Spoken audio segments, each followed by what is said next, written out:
Hey everyone, it's time for After the Story with Nancy Jackson. Are you ready?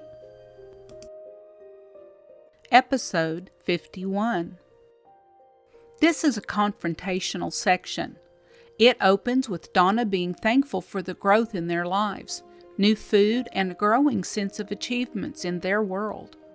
Then the screams. Adrenaline surges through all three of them as the danger of the moment surfaces. Buddy's axe has slipped, and it struck his leg, leaving a gaping wound. He is crying in agony. Donna is panicked for many reasons. First, she can't get to him, and she has to coax him to try and get to her. Then the what-ifs start. What if he dies? What if he gets sicker? And so on.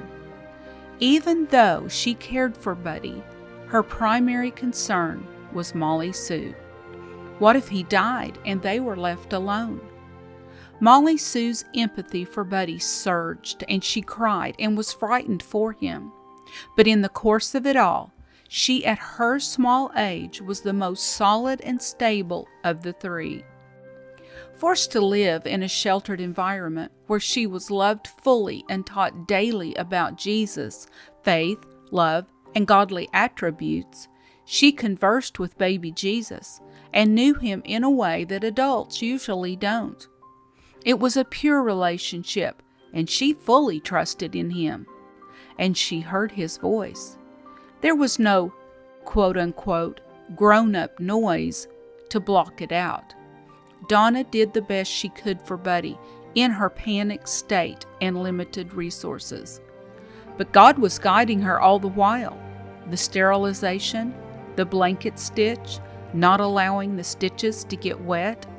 Even though she may not have realized it, He was guiding her. When it was all over and the adrenaline of the moment was subsiding, she nearly collapsed emotionally. All her suppressed fears resurfaced and nearly brought her to collapse.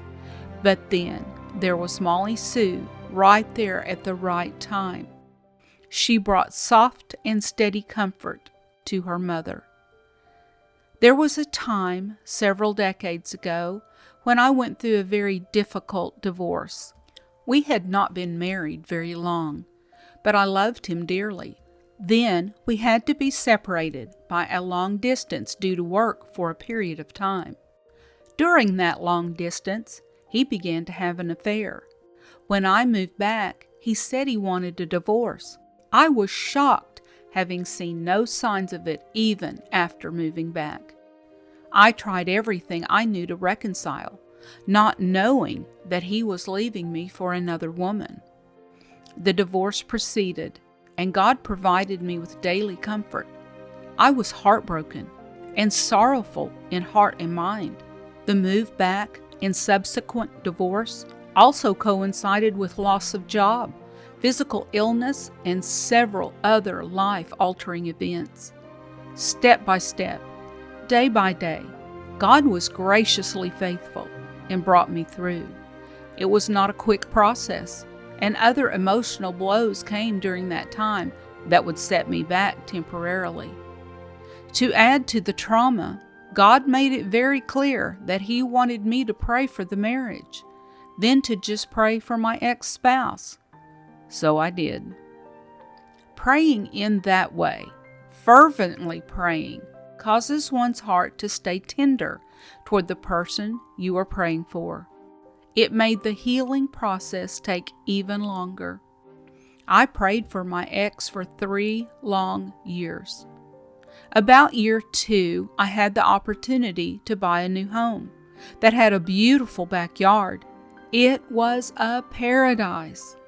I would come home from work and go straight to the backyard and just bask in the beauty and presence of God. One day, I noticed that every day a cardinal would come and sit on the electrical wire running along the back alley.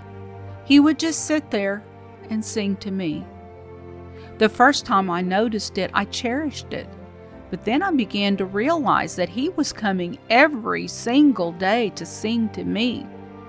It finally got to the point I realized this is not a coincidence. I fully believe that God was sending the cardinal to sing to me, to comfort me. Here in this scene with Donna and Molly Sue, we see the cardinal come and sing a song of comfort to them. I am certain that each day there are these subtle yet profound moments that God orchestrates for us, yet often we never notice. They are everywhere, should we decide to take note. Thank you for listening. Be sure and subscribe to this podcast, plus my other podcast, The Story with Nancy Jackson, where you will hear the actual professionally narrated novel that syncs with after the story. Link is in the notes.